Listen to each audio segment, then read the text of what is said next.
Assalamualaikum warahmatullahi wabarakatuh. Waalaikumsalam warahmatullahi wabarakatuh. Apa kabar hari ini? Baik. Luar biasa. Jawabannya adalah alhamdulillah luar biasa. Allah. Yes, gitu ya. Apa kabar hari ini? Alhamdulillah. Luar biasa. Allahu Akbar. Yes.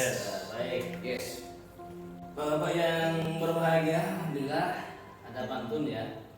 Di buku saya maksudnya. Saya sering dipanggil dengan sebutan Kaksa. Kaksa itu kepanjangan dari Stephen. Karena ada salah satu cerita saya dulu dipanggil Sai. Setan. Halo Sai. Sai dan Lisa. Nah, ada beberapa prestasi yang saya terima.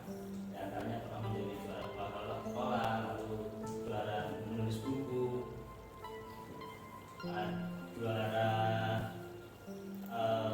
lomba manajemen sekolah, dan banyak hal lagi yang belum saya teruskan di sini.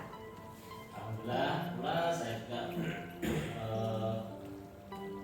menjadi benar-benar sensi PSP. Nah, saat ini yang level B. Hari ini kita akan membahas bersama terkait dengan Calistung. Seperti yang disebutkan di SKANI nomor sekian-sekian, disebutkan bahwa Calistung itu sangat penting untuk pembelajaran. Demikian pula beberapa bulan yang lalu atau beberapa bulan yang lalu ya, Mas Menteri mengatakan bahwa beliau memang sempat merasa disibukkan dengan maraknya sekolah yang ketika anak PAUD itu mau ke SD itu harus melalui tes Calistung, sehingga hal ini banyak mengganggu perkembangan anak ke depannya. Untuk itulah muncullah Permendikbud pada nomor 939 nomor 20 tahun 2003 mengatakan bahwa Calistung itu bukanlah salah satu syarat untuk masuk ke SD. Akan tetapi Calistung itu bukan berarti tidak boleh diberikan kepada anak-anak. Boleh diberikan dengan catatan harus ada dua syarat, yaitu menyenangkan dan benar metodenya. Begitu. Nah, di sini saya mengangkat tentang Calistung menyenangkan berbasis NII. Apa itu? Mari kita di materi selanjutnya. Nah, Calistung menyenangkan berbasis NII. Nah, bagaimana kita memberikan pembelajaran Calistung kepada anak-anak tapi yang menyenangkan? Baik. Ini adalah lagunya. Calistung, Calistung, Calistung.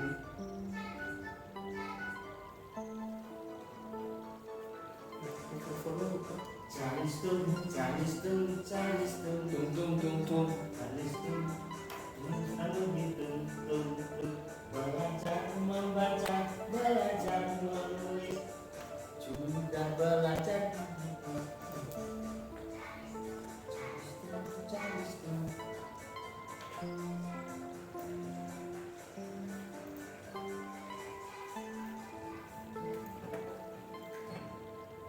Oke, itu lagunya ya. Siap. Calistung. Lalu bagaimana dengan catatan Calistung itu bisa distimulasi sejak kalau banyak orang mengatakan sejak lahir ya. Ada lagi yang mengatakan sejak kandungan.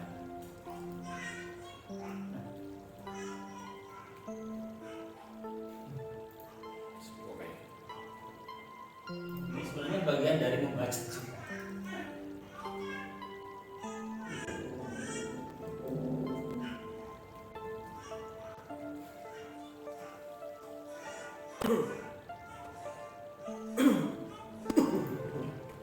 Ini orang tuanya sangat kreatif ya. Dengan celotehannya itu dibuatkan sebuah apa lagi ya? Ini membentuk ornamen yang peserta yang menyenangkan juga.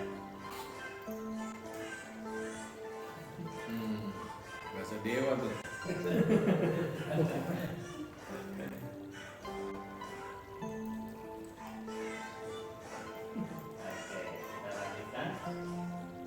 Ini sebelahnya ada gambar anak usia 2 tahunan ya.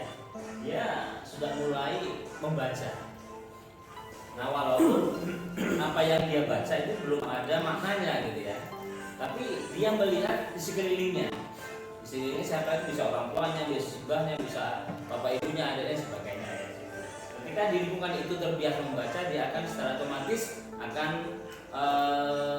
menangkap hal-hal yang ada di sekitarnya, itu dia jadikan aktivitas untuk membaca gitu ya. Nah, tadi judulnya adalah membaca menyenangkan dengan metode NIK. Ini itu apa? Kembali lagi bahwa NIK ini mengambil istilah dari negara Sakura ya, yaitu di Jepang. Artinya apa? NIK itu artinya gambar, NIK itu artinya catatan. Jadi ada gambar dan juga ada catatannya. Mungkin lebih kita mungkin lebih mengenal dengan istilah cerita bergambar gitu ya. Nah, ini salah satu pendapat sambutan dari Mas Menteri. Nah, ini durasinya cukup panjang sehingga nanti tidak perlu saya sampaikan secara mendetail terkait dengan sambutan dari Mas Menteri. Teman-teman bisa mendownload video ini di beberapa media. Tapi pada intinya di situ sebutkan bahwa membaca itu, kalistung itu diperbolehkan untuk anak-anak mau atau anak kecil, dengan catatan ada 2 tadi itu harus menyenangkan dan juga harus dengan metode yang tepat. Kita lanjutkan. Jadi teman-teman kalau mamanya belum bisa mendengar suara dari Pak Menteri, bisa melihat belakangnya ini ya. Pak, saya izin ke belakang ya Pak ya. Lanjutkan.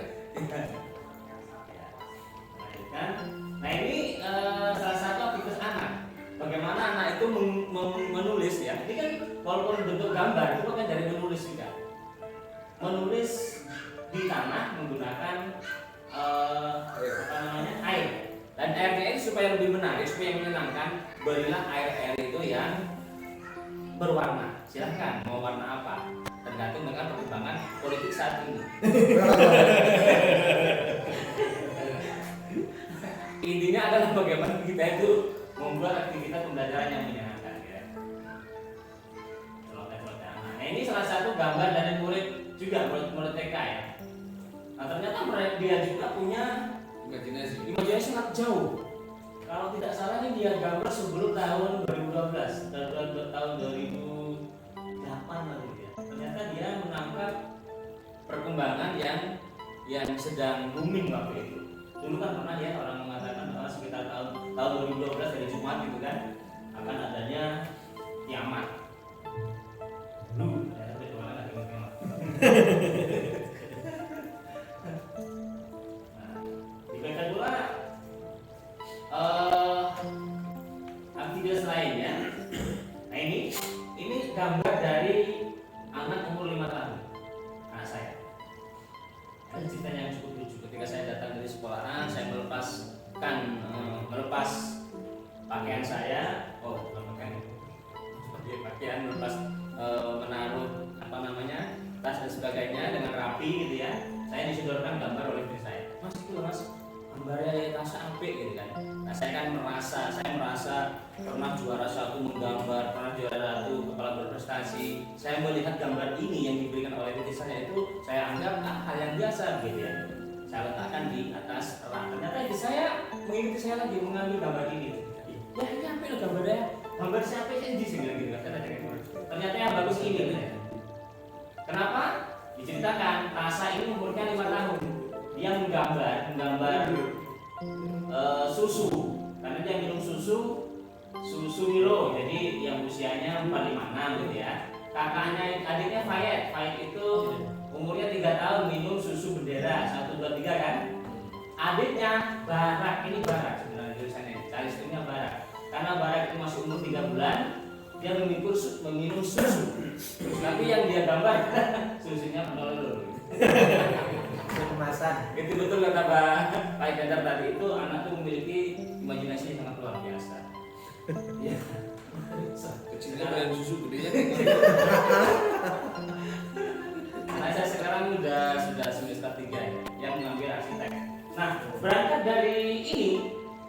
dari gambar ini dan juga dari aktivitas di sekolah anak saya itu terkadang suka melamun. Saya dilaporin oleh guru-gurunya sama kepala sekolah. Pak, ini gimana nih? Apa? Masa kok suka melamun gitu kan? Nah, saya sebagai kepala sekolah ya merasa kisinan. Kisinan itu bahasa Indonesia apa? Meraguan. Saya belum menemukan. Anak saya ternyata suka melamun. Nah, dari situ saya membaca beberapa referensi, ternyata salah satu ciri anak cerdas visual itu adalah melamun ya. SD sering dapat juara, SMP dia tes psikologi, ternyata hasilnya sebaiknya si Atasa ini lebih baik sekolah di kejuruan, masukkan dia kejuruan desain di sini di STM, ambil desain juga desain bangunan. Nah, ketika lulus STM dia mendaftar di beberapa tempat, tidak diterima. Sekarang daftar di salah satu perguruan tinggi dan dia mengambil arsitek, artinya ada jalurnya. Demikian pula kita sebagai orang tua, sebagai guru, ketika ada anak kita suka menggambar, jangan disalah-salahkan. Contohnya begini, ketika malam gitu ya, orang tuanya tanya, Tasa ayo belajar. Ternyata anaknya sedang menggambar. Kadang-kadang orang tua itu tidak terima. Menggambar itu bukan bagian dari belajar. Termasuk anak saya tadi itu ditegur oleh istri saya. Kenapa sih kamu nggak belajar? Udah belajar ini, bagus belajar kok gambar gitu. Nah, sekarang saat ini masih banyak orang yang mempunyai persepsi bahwa menggambar itu bukan bagian dari belajar. Padahal itu bagian dari belajar. pasti nggak punya TK itu. Yang mau mulai itu Kalau Pak Iskandar. nggak punya TK. Oh, itu saya. Ini gambar anak saya yang sekarang ya. Ini justru saat ini masih ada nih di belakangnya bekas kepala saya. Ini sebenarnya bagian dari aktivitas atau hasil kerja anak gambar masalah ini. Mona Lisa. Ini masa muda saya. Ya. Nah, ini salah satu murid ketika dia disuruh menggambar kebun binatang, ternyata dia menggambar seperti ini. Kira-kira bapak ibu, bapak di sini, teman-teman di sini melihat anaknya ya. Ayo anak kita kemarin kan kita udah dari kebun binatang, ini sekarang kita gambar yuk. Mungkin kita menyuruh anak-anak kita. Lalu anak kita menggambar seperti ini. Kira-kira pendapat anda bagaimana? Bagus tuh, kayak anjing. Lucu gitu ya.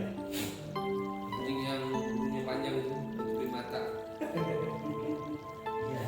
Nah, dengan ucapan seperti itu, dengan melihat gambar atau anak seperti itu, lalu kita memberikan suatu pendapat bagus, lucu sebagainya, tentu anak akan merasa senang. Tapi sebaliknya, kalau kita katakan, loh, kamu sih gambar apa sih? Kita kan kemarin dari kebun binatang, sekarang menggambar ya yang ada di kebun binatang itu gitu. Ternyata kan menurut kita tidak sama dengan tema atau yang tempat yang kita kunjungi kan. Itu kan kebun binatang, kita ternyata membuat ini. Nah, ketika saya melihat seperti ini, memang betul anaknya saya berikan apresiasi. Saya bilang, wow, alhamdulillah warnanya bagus, warna-warni. Tidak ada kata pembohongan di sini. Warna-warni. Ternyata seminggu berikutnya yang dia gambar ternyata lebih kreatif, lebih banyak. Bayangkan kalau di bulan minggu kemarin itu saya katakan dengan tulis saya tulis kemungkinan ya mungkin banyak mungkin kamu gambar kenapa? Mungkin dianggap gurunya atau orang tuanya galak atau tidak mau memberikan suatu prestasi. Menurut saya habis. Nah, menurut Bapak kira-kira ganti gambar apa ini?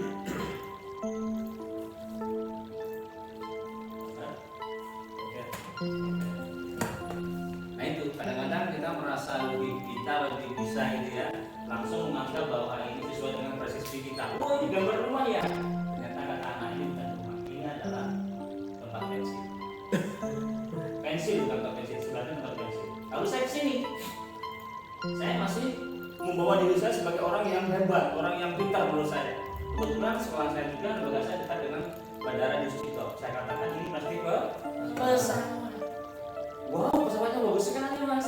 Ternyata Pak Kadana ini bukan Pak. Ini bukan pesawat tapi burung elang. Artinya kita jangan sok pinter, sok hebat di depan anak-anak. Marilah kita memberikan hal yang tepat dengan anak. Bagaimana caranya? Tanyakan dong. Nah, kamu menggambar apa? Ketika ada pertanyaan anak menggambar apa, dia akan lebih bebas untuk memberikan jawaban. Tapi kalau kita katakan, oh ini pesawat ya, ternyata apa? Bukan. Akhirnya kita bisa isinan dua kali. Memang ada dua kata ya, dua kata. Ada dua bentuk kalimat tanya. Pertama kalimat tertutup, kedua kalimat terbuka. Kalimat tertutup bagaimana? Ini hewan ya, ini rumah ya, ini pesawat ya, ini kalimat tertutup. Kalau kalimat tertutup bagaimana? Ini gambar apa? Ini bentuk apa? Ada pertanyaan? Tidak ada, kita teruskan. Coba jawab pertanyaan saya dengan lagu juga. Di atas kepala rambut namanya. Begitu contohnya gitu ya. Oke. Di atas kepala Rambut namanya. Yang memakai cincin Ada dari namanya. Yang memakai gelang yang memakai kacamata. Iskandar namanya. Mantap. Yang memakai anting telinga namanya. Yang memakai kalung yang memakai gelang namanya. Yang memakai pagar gigi namanya. Ini anak saya juga semuanya ini di rumah ya seperti aktivitasnya. Ya. Ini sudah membaca bukan kitab kuning Pak ini. Iya. Kitab sendiri.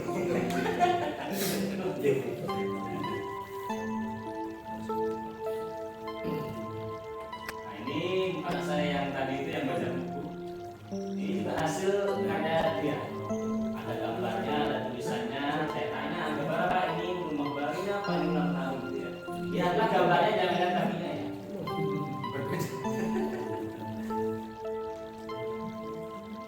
Nah, ini dalam memberikan suatu informasi itu anak-anak menerima dengan berbagai hal, melalui visualnya, audionya, dan estetiknya. Ini akan menjadikan modal bagi anak-anak itu untuk mengimplementasikan apa yang dia terima dalam sehari-hari. Seperti yang contoh-contoh tadi itu gambar anak suka membaca, menulis sebagainya, dia akan melihat di sekelilingnya. Nah kira-kira Bapak ketika melihat anak atau murid seperti ini gimana perasaan Anda? Seru ya? Bisa seru, bisa saru, bisa macam-macam. Coba kita lihat ekspresinya. Ketika bermain kotak-kotak seperti ini, dia sangat senang sekali, happy. Ketika happy itu, saraf otaknya berkembang bagus. Menurut para tokoh itu, sehari kalau nggak salah tidak kurang dari 3 juta sel. Ya kita berikan apresiasi. Kalau mau kotor ya mau kotor. Setelah itu baru kita mandikan atau kita masukkan laundry kan udah selesai.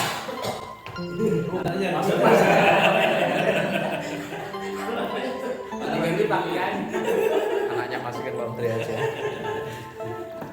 Nih, nantinya saya cara sedikit. Coret-coret itu bagian dari cara istirahat.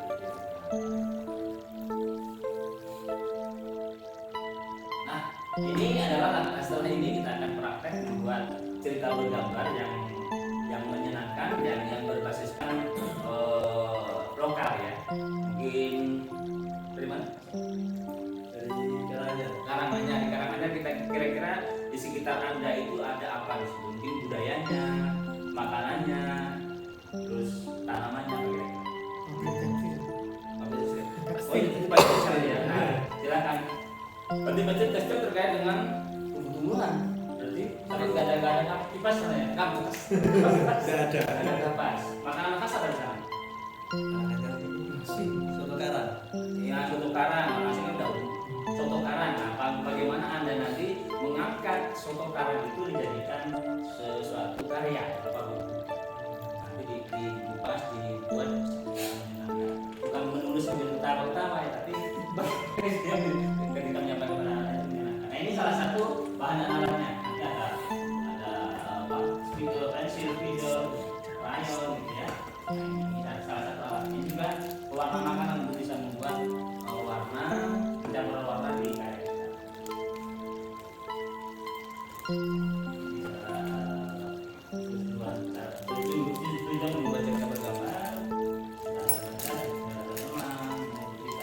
hukum bagi orang belajar baca gitu ya.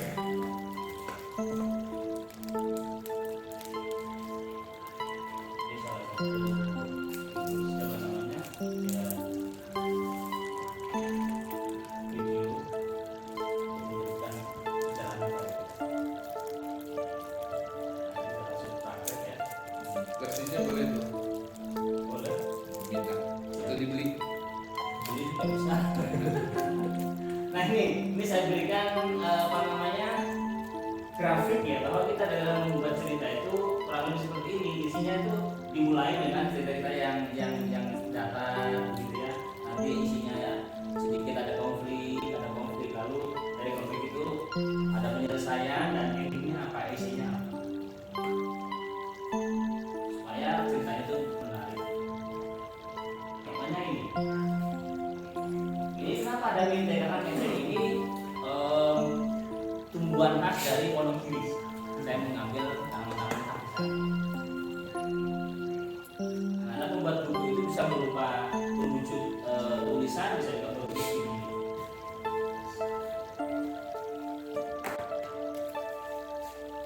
Ini ceritanya datar kan? Nah, merebut ini sudah masuk ke ranah yang dikatakan di atas konfliknya. Contohnya sangat sederhana, hanya 5 lembar untuk memberikan contoh atas setting dan sebagainya. Ini mulai ada penyelesaian atau solusi dari konflik tadi. Endingnya bagaimana? Memberi meminta maaf kepada yang atau korban atau yang dia percaya. Jangan lupa ketika membuat satu karya berikan buat tuliskanlah daftar isinya ya, kakaknya ya, kita bisa disebutkan perhatian. Ini salah satu sistematik penulisannya diantaranya ada cover depan, ada cover dalam, penulis, pemisahan, ada pengantar isi, ada perpustakaan. Ini salah satu contoh gambar bagaimana kita membuat gambar lebih mudah. Ya, dimulai dari lingkaran kecil dan besar dan jadilah gambar ayat. Ini yang kita akan lihat kita seperti ini awalnya ya. Ada dua itu.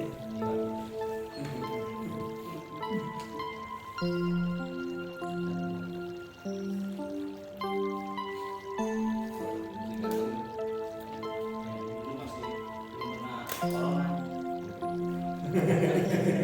Pasca corona. Ini cara menggambar dari awal. Buat tulisan dulu supaya kita bisa mengetahui kepala itu seterusnya. Kita bentuk bicara. Nanti akan menjadi betapa apa yang kita inginkan.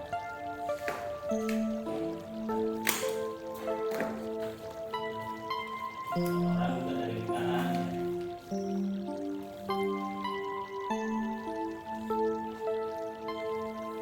Bicara menambah warna. Ini salah satu peserta yang mengikuti kegiatan pada bulan yang lalu di langsung praktek agar mereka langsung bisa mengimplementasikan materi-materi yang bisa. Bisa menggunakan bahasa Indonesia, bisa juga menggunakan bahasa daerah. Silakan. Bahasa Cina boleh ya? Ada Cina, ada Jepang juga. Yang penting adalah audionya paham kurang. Ini bahasa Jawa ini. Begitu teman-teman semuanya, materi yang disampaikan mudah-mudahan menambah wawasan teman-teman semuanya. Dan nanti setelah ini kita praktek terlebih dahulu. Panitia sudah menyediakan bahan dan alatnya. Namun sebelumnya kali ini waktu sudah pukul 12:05, kita tidak lebih dahulu silakan makan. Setelah itu kita lanjutkan dengan praktek. Baik, dari saya cukupkan terlebih dahulu.